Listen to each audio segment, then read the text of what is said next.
Hello बच्चों। तो आज हम सीखेंगे दैट और दीज का यूज़ करना। ठीक है बच्चों, तो पहले मैं आपको इसके बारे में थोड़ा सा डेफिनेशन बता देती हूँ। ठीक है बच्चों, उसके बाद हम स्टार्ट करेंगे।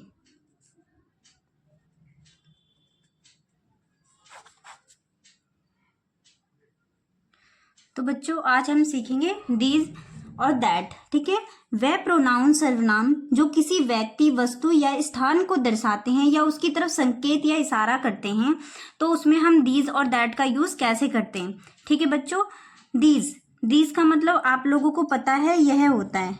ठीक है, और दैट का मतलब वह होता है। बहुत इजी कॉन्सेप्ट है, अगर आप ध्यान से सुनेंगे तो आपको दिस और दैट का यूज करना आसानी से आ जाएगा। ठीक है बच्चों, दिस का यूज करना, दिस का मीनिंग आपको पता है यह होता है, दैट का मीनिंग आपको पता है वह होता है। ठीक है बच्चों, अब इसका दिस का मीनिंग होता है ये, और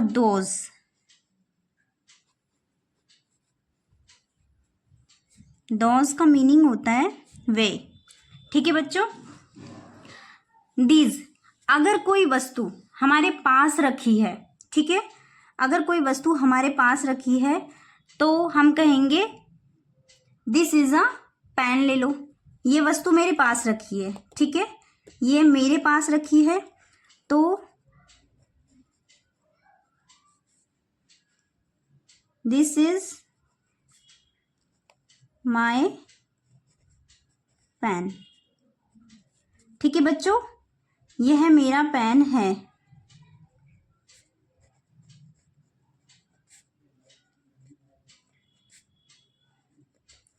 दिस इज माय पेन।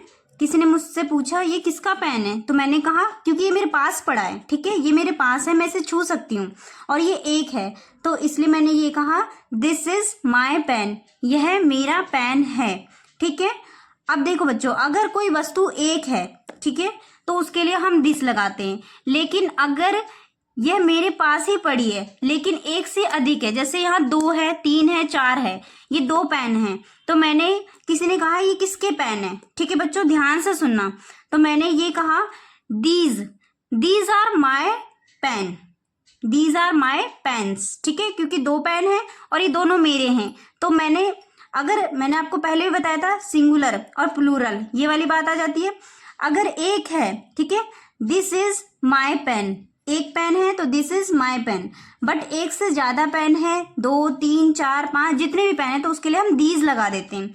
ठीक है बच्चों, दीज का मतलब यह होता है, दिस का मतलब यह होता है। ठीक है, जैसे लिखा हमने दीज आर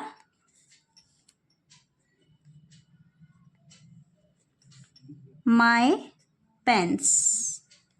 ठीक है बच्चों, अब देखो मैंने बताया था ना, प्लूरल के लिए आर लगाते हैं, सिंगुलर के लिए हमेशा इज लगाते हैं, क्योंकि यहाँ पर बहुत सारी वस्तुओं की बात हो रही है। अगर एक से अधिक कितनी भी वस्तु की बात होती है तो प्लूरल में आ जाता है। ठीक है बच्चों, दिस इज माय पेन, यह मेरा पेन है क्योंकि ये एक है। ठीक है बच्चों, अगर यहाँ पर 2-3 पेन रखे हों तो मैंने कहा दीज आर माय पेन्स। ठीक है, पेन्स लगा दिया एस। ठीक है बच्चों, ये कॉन्सेप्ट आपका क्लियर हो चुका। अब हम पढ़ते हैं दैट। ठीक है बच्चों, तो मैंने लिखा वह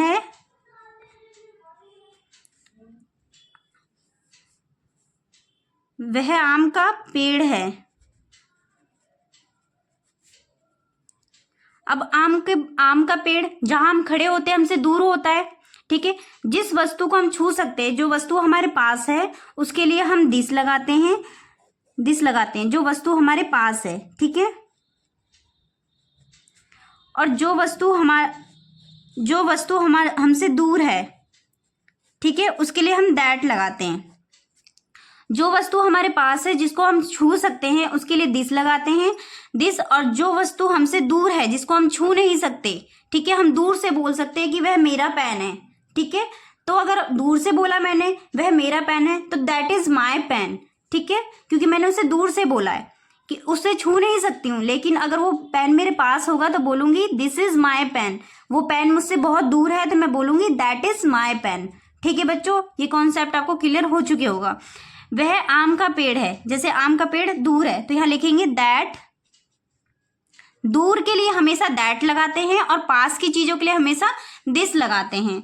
that is mango trees.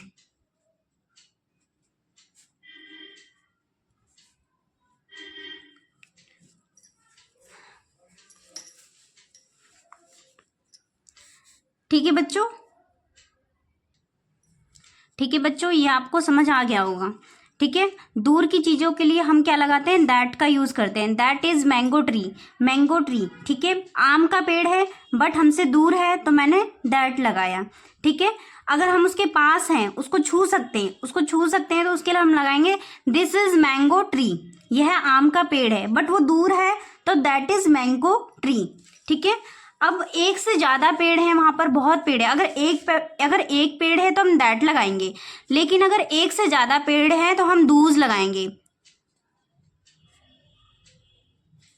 Dooj are, क्योंकि ज्यादा है प्लूरल हो गया। Those are mango trees. ठीक है बच्चों,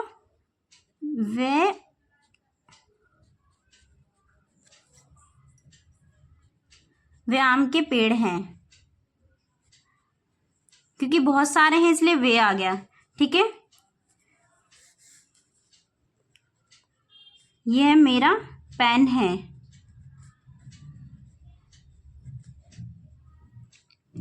आई होप ये कॉन्सेप्ट आपको अच्छे से क्लियर हो चुका होगा। जो किसी व्यक्ति, वस्तु या स्थान की दिशा को दर्शाते हैं, उसकी तरफ संकेत करते हैं। ठीक है, हम सिंपल सीखते हैं आज दिस और दैट का यूज करना। दिस और दैट का यूज कैसे करते हैं। ठीक है बच्चों, तो दिस, अगर कोई वस्तु हमारे पास है, जैसे ये पेन मेरे पास है, मैं किसी टेबल के पास खड़ी हूँ, ये पेन मेरे पास है, तो मैंने बोला दैट ये पेन मेरे पास है, किसी ने मुझसे क्वेश्चन पुटअप किया ये पेन किसका है, तो मैंने कहा दिस इज माई पेन। ठीक है, दिस इज माई पेन। अगर एक पेन ना हो के यहाँ पर 2-4 पेन रखे हैं तो हम क्या लगाएंगे, दिस की जगह दीज लगाएंगे, क्योंकि ये सारे पेन मेरे हैं, तो these are my pens, these are my pens, क्योंकि ये सारे पेन मेरे हैं। अब कॉन्सेप्ट क्लियर हो चुके होंगे बच्चों आपको। दिस के लिए हम, यह है एक पेन है तो दिस लगाएंगे, और अगर एक से ज्यादा पेन है, एक कोई वस्तु एक है तो उसके लिए हम दिस लगाएंगे, और वो वस्तु हमारे पास होनी चाहिए। ठीक है, इसमें भी ये वस्तु हमारे पास होनी चाहिए पर एक से ज्यादा होनी चाहिए, तब हम दीज लगाएंगे, और ये वस्तु हमसे दूर होनी चाहिए पर एक से ज्यादा होनी चाहिए। ठीक है बच्चों, कंफ्यूज होने वाली चीज नहीं है। अगर आप ध्यान से कॉन्सेप्ट को देखेंगे तो अच्छे से ये कॉन्सेप्ट आपका क्लियर हो जाएगा, और अगर आपको कोई भी दिक्कत आती है तो आप मुझे कमेंट कर सकते हैं। ठीक है, मैं आपको एक बार और बताती हूँ दिस। ठीक है, अगर कोई वस्तु हमारे पास है तो उसके लिए हम दिस लगाते हैं। यह दिस इज माई पेन, ये मेरे पास है, मेरे पास रखिए, इसे हम छू सकते हैं, और ये एक है, अगर ये सिंगल है इसे हम छू सकते हैं, मेरे पास रखी है, तो दिस इज माई पेन। ठीक है बच्चों, अगर ये सिंगल है और एक से ज्यादा है, ठीक है, एक से ज्यादा पेन हो गया और ये सिंगल है, तो हम क्या लगाएंगे, these, these are my pen, यह मेरा पेन है, नॉट यह, ये आएगा, यह मेरा पेन है, क्योंकि दो से एक से ज्यादा हो गए। ठीक है, और अगर जैसे हमने कहीं आम का पेड़ देखा तो हम दैट लगाएंगे, क्योंकि दूर के लिए हम वह लगाते हैं, पास की वस्तु के लिए हमेशा यह लगाते हैं, दूर की वस्तु के लिए हमेशा वह लगाते हैं। ठीक है बच्चों, पास में ही है ये वस्तु लेकिन ये एक से ज्यादा है इसलिए दीज लगाया, और ये एक से ज्यादा है इसलिए दूज लगाया, ये दूर है, दूर के लिए हम दैट लगाते हैं। वह आम का पेड़ है, मैंने कहीं देखा वह आम का पेड़ है तो मैंने क्या कहा, दैट इज मैंगो ट्री, वह आम का पेड़ है, बट वहां पर बहुत सारे पेड़ हैं, एक नहीं है, बहुत सारे पेड़ है, तो मैं क्या कहूंगी, दूज आर मैंगो ट्रीज। ठीक है, क्योंकि बहुत सारे पेड़ है तो वे आम के पेड़ हैं। ओके बच्चों, आई होप ये कॉन्सेप्ट आपका क्लियर हो चुका होगा। तो लेट्स गो नेक्स्ट टॉपिक। तो बच्चों, अगर हमें दैट, दिस और दैट, दूज और दीज का यूज करना हो प्रेजेंट में, पास्ट में और फ्यूचर में, तो वो कैसे करेंगे। ठीक है बच्चों, प्रेजेंट में, पास्ट में और फ्यूचर में। प्रेजेंट में मैंने आपको पहले भी बताया था, हमेशा इज, एम एम तो इसमें नहीं लेंगे, आर का यूज करते हैं क्योंकि हम किसी वस्तु के बारे में बताते हैं। इज और आर, अगर सिंगुलर चीज है, एक के लिए है तो इज लगाएंगे, प्लूरल है तो आर लगाएंगे। मैंने आपको ये कॉन्सेप्ट पहले भी क्लियर किया था। ठीक है बच्चों, वाज और वर ये क्या है, हमारी हेल्पिंग वर्ब है जिससे हमें पास्ट का, फ्यूचर का और प्रेजेंट का पता चलता है। तो वाज के लिए हम सिंगुलर लगाते हैं और वर के लिए हम प्लूरल लगाते हैं। फ्यूचर में मैंने आपको बताया था सेम है, विल बी।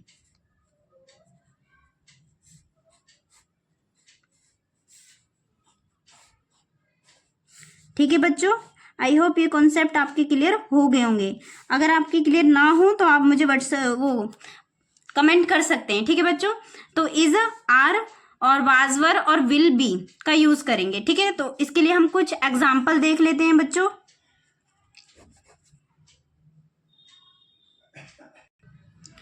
ठीक है बच्चों, तो हम कुछ एग्जाम्पल ले लेते हैं। मैंने आपको बताया है दिस का यूज हम वहां करते हैं जो वस्तु पास है जिसको हम छू सकते हैं, तो दिस इज माई पेन। जो वस्तु दूर है जिसे हम छू नहीं सकते हैं तो दैट इज माई पेन। ठीक है, अगर ये वस्तु पास है बट एक से ज्यादा है, ठीक है बच्चों, अगर एक से ज्यादा है और अगर पास है तो this is my pen, these are my pens. ठीक है, और यही वस्तु अगर दूर है और एक से ज्यादा है तो दूज आर माई पेन्स। ठीक है बच्चों, ये आपको क्लियर हो गया होगा कॉन्सेप्ट। उसके बाद हम देखो प्रेजेंट, पास्ट और फ्यूचर तीनों में ये टेंस देख लेते हैं। ठीक है, यह गाय है, दिस इज काउ।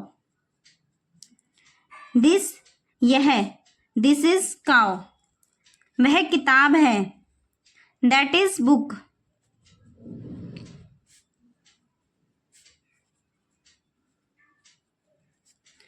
ये खिलौने हैं। अब ये खिलौने हैं मतलब बहुत सारे खिलौने आ गए। ठीक है, पास हैं, दीज आर टॉयज। वे आम के पेड़ हैं।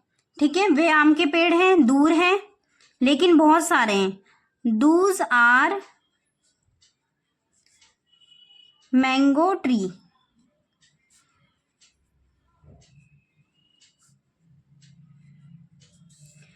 यह मेरा दोस्त था, यह मेरा दोस्त था।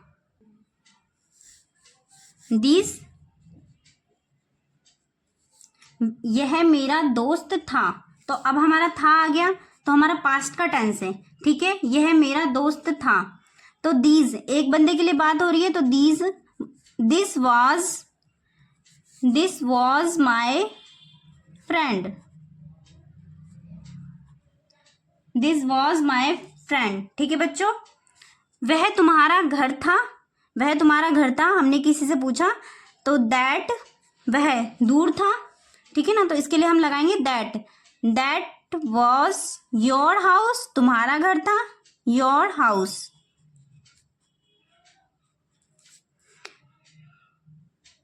यह किताब उसकी होगी। अब हम क्या लेते हैं, फ्यूचर का, विल बी यूज करेंगे। प्रेजेंट का बता दिया मैंने आपको, पास्ट का बता दिया और अब हम करेंगे फ्यूचर का। यह किताब उसकी होगी। ठीक है बच्चों, तो दिस बुक विल बी, उसकी होगी, किसकी, हर। उसके लिए हर लगाते हैं, लड़का हो तो हर, लड़की ले तो हिम लगाते हैं। ठीक है बच्चों, यह किताब उसकी होगी, दिस बुक विल बी हर। वह घर उसका होगा। ठीक है, तो दिस, वह घर तो दैट आएगा, दैट। ठीक है बच्चों, दैट हाउस विल बी हर। तो हमने लगाया भैया बच्चों, वह घर उसका होगा, दैट हाउस विल बी हर। वह घर उसका होगा, दैट हाउस विल बी हर। ठीक है बच्चों, आई होप ये कॉन्सेप्ट आपके क्लियर हो चुके होंगे। तो विल बी का भी आपको यूज करना आ गया। यह किताब उसकी होगी, दिस बुक, यह किताब, दिस बुक विल बी हर। ठीक है, लड़की होगी तो हर लगाएंगे। ठीक है बच्चों, उसकी होगी और वह घर उसका होगा, दैट हाउस वह घर, दैट हाउस विल बी हर। लड़का, ये लड़का है, सॉरी बच्चे, ये कॉन्सेप्ट क्लियर कर लेना एक बार। हिम आएगा, अगर लड़का है तो हिम आता है। मैं नीचे लिख देती हूँ, ठीक है बच्चों। वह घर उसका होगा। तो बच्चों आई होप आपको ये कॉन्सेप्ट क्लियर हो चुके होंगे। तो इसमें अगर आपको कोई भी डाउट हो तो आप मुझे कमेंट कर सकते हैं, ठीक है बच्चों। तो चलो बच्चों एक प्रैक्टिस और कर लेते हैं, जिसमें आपका सारा कॉन्सेप्ट क्लियर हो जाएगा।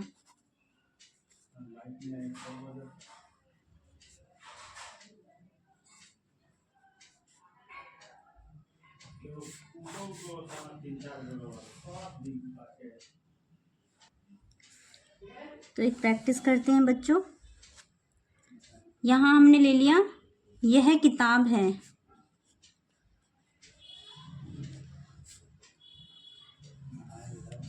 यहाँ हमने ले लिया यह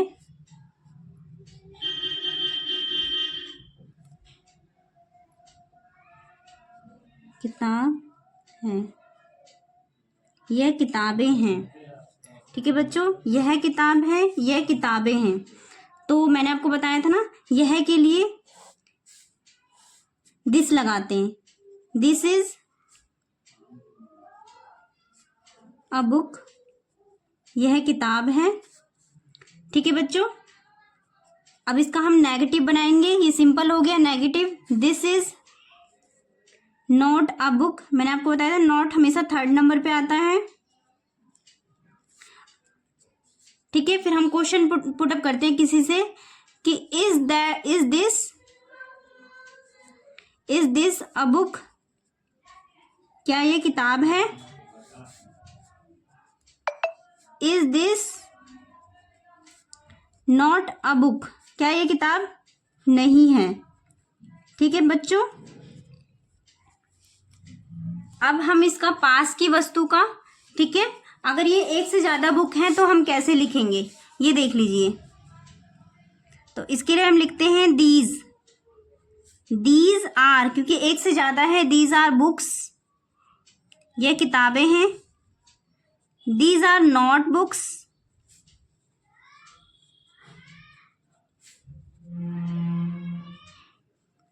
ये किताबें नहीं हैं। आर दीज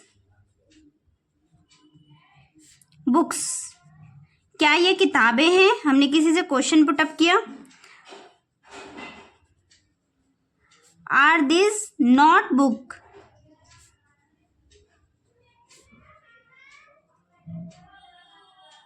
क्या ये किताबें नहीं हैं, ठीक है बच्चों। ये आपको क्लियर हो गया।